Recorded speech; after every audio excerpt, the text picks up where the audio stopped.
and most determined will be infected in the end, as Sultan Sanjar was.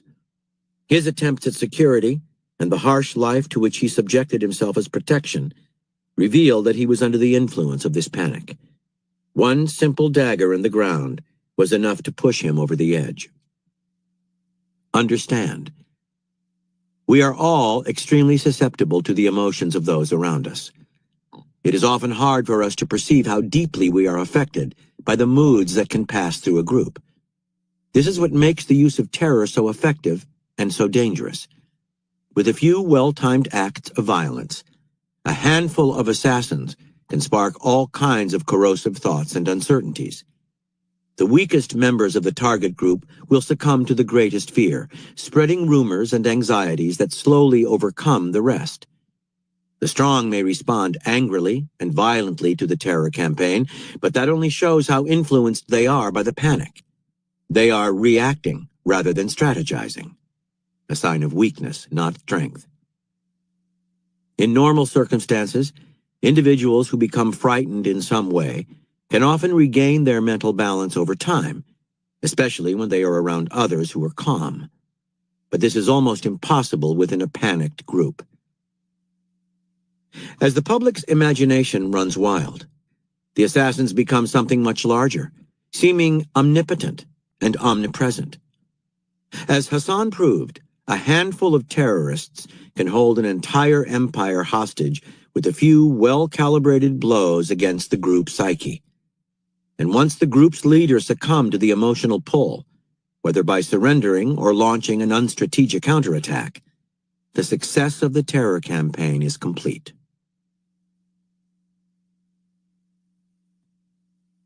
An Arab proverb.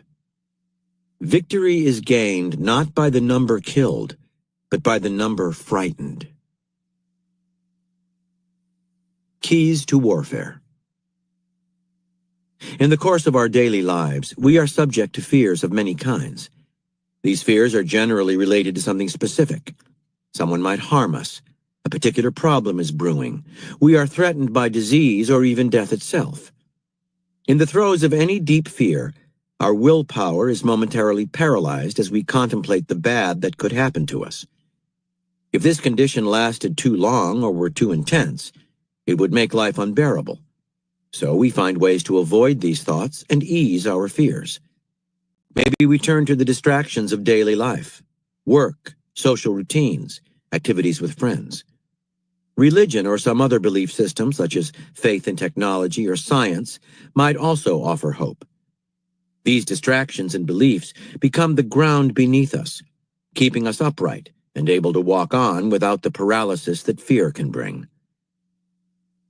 Under certain circumstances, however, this ground can fall away from under us, and then there is nothing we can do to steady ourselves. In the course of history, we can track a kind of madness that overcomes humans during certain disasters: a great earthquake, a ferocious plague, a violent civil war. What troubles us most in these situations is not any specific dreadful event that happened in the recent past. We have a tremendous capacity to overcome and adapt to anything horrible. It is the uncertain future, the fear that more terrible things are coming, and that we might soon suffer some unpredictable tragedy. That is what unnerves us. We cannot crowd out these thoughts with routines or religion.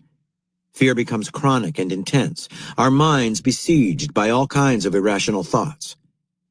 The specific fears become more general. Among a group, panic will set in.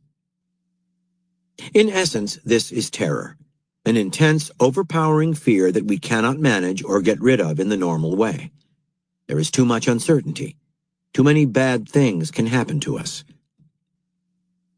During World War II, when the Germans bombed London, psychologists noted that when the bombing was frequent and somewhat regular, the people of the city became numb to it.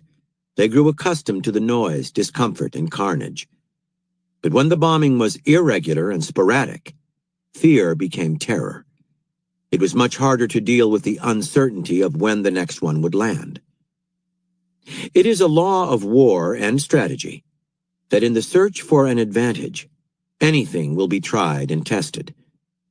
And so it is that groups and individuals, seeing the immense power that terror can have over humans, have found a way to use terror as a strategy. People are crafty, resourceful, and adaptable creatures. The way to paralyze their will and destroy their capacity to think straight is to consciously create uncertainty, confusion, and an unmanageable fear. Such strategic terror can take the form of exemplary acts of destruction. The masters of this art were the Mongols. They would level a few cities here and there in as horrible a manner as possible. The terrifying legend of the Mongol horde spread quickly. At its very approach to a city, panic would ensue as the inhabitants could only imagine the worst. More often than not, the city would surrender without a fight, the Mongols' goal all along.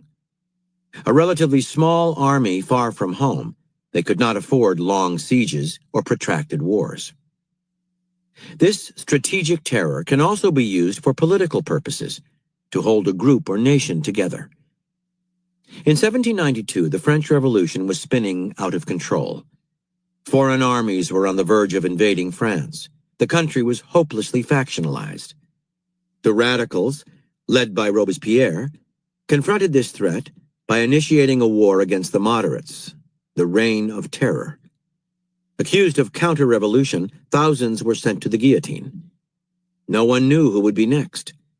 Although the radicals were relatively small in number, by creating such uncertainty and fear, they were able to paralyze their opponent's will. Paradoxically, the Reign of Terror, which gives us the first recorded instance of the use of the words terrorism and terrorist, produced a degree of stability. Although terror as a strategy can be employed by large armies and indeed whole states, it is most effectively practiced by those small in number. The reason is simple. The use of terror usually requires a willingness to kill innocent civilians in the name of a greater good and for a strategic purpose. For centuries, with a few notable exceptions such as the Mongols, military leaders were unwilling to go so far. Meanwhile, a state that inflicted mass terror on its own populace would unleash demons and create a chaos it might find hard to control. But small groups have no such problems. Being so few in number, they cannot hope to wage a conventional war or even a guerrilla campaign.